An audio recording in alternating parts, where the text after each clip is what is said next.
Okay, hey everybody, MBG back again with a look at the newest Ork kit, the Ork Flash Gitz, and these are a very interesting kit.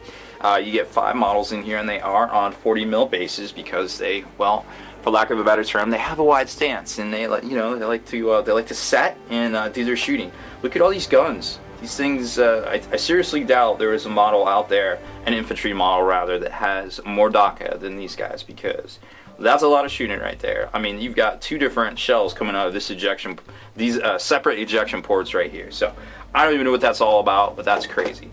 These guys retail for $53. So I guess that makes them roughly, what, like $10 and a half, 10.5 each or something like that. I don't know.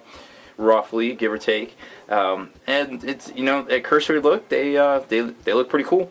We've seen some rules on them. Not exactly sure how they're going to work with the new rules coming out for the Orks hopefully next week.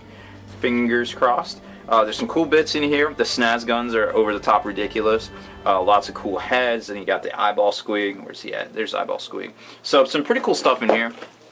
I'm super stoked. I want to put them together, but I don't have time right now.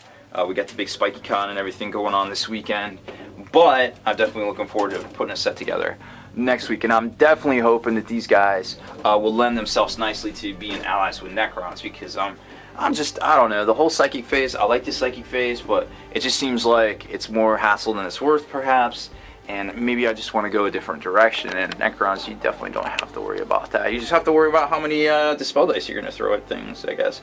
So you get the 3 sprues, which seems to be the magic number in general for any kit, but of course this is just basically, you know, like 1.5 normal size sprues that we're used to. So on this one here, let's take a closer look. Kind of popping in here, and just kind of what we're looking at here. We have a generic kind of like stance sort of thing here, torso section. Then you've got the generic snaz guns where you can actually build all the ammo feeds. The White Dwarf, I guess it was 19 from last week, actually had a lot of how to, like in the instruction manual too, which we should take a look at. They definitely showed all of that, like how to assemble them. So basically, you have the base gun, then you've got the different torsos and things. But each one has its own, basically like outline, like, hey, this is what you start with, and then add this, this, and this, or add this, this, this, and add this, this, and this, and then it just kind of goes from there. But the White Dwarf last issue actually had a lot to show you there, which like I said, I'm super stoked. You pick this thing up, you can really make a lot of cool looking models and add them together with other things too. So here's a couple of charging arms. Then everyone has a boss pole, of course, because why not, right? They're the snazziest and the flashiest. So there's a bunch of different heads. We got pirate heads. We've got bolt. You know, you got a revolver here, which doesn't even make sense. I don't even know. And then you've got things like, looks like motorbike handles, and I don't even know. It's like super crazy. These guys are pretty nuts, you know. It's all about shiny, and they definitely don't lack for any of it. So here you got a bunch more ammo feeds, and then you got your armor plating and your shoulder pads for the guys, for the lads, so to speak.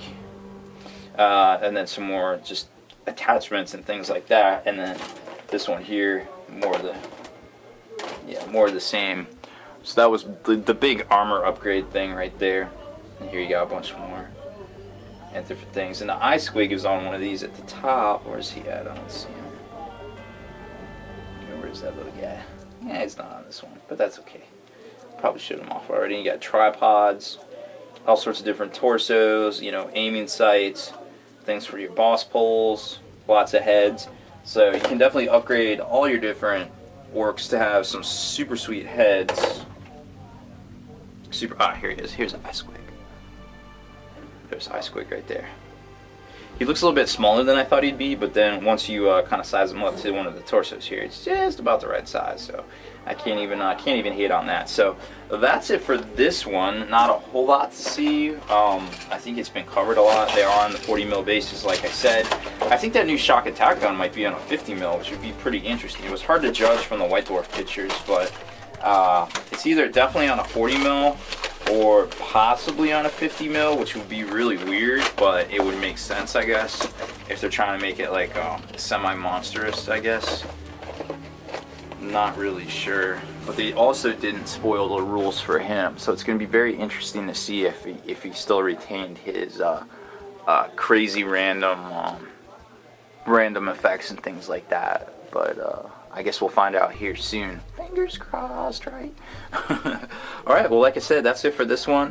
Check out the new Ork Flash Gitz from Games Workshop.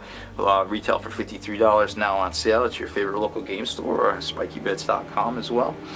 Make sure you stay in the trenches, subscribe to this YouTube channel, check out the blog, spikybitsblog.com, and listen to our podcast, forgenarrative.com.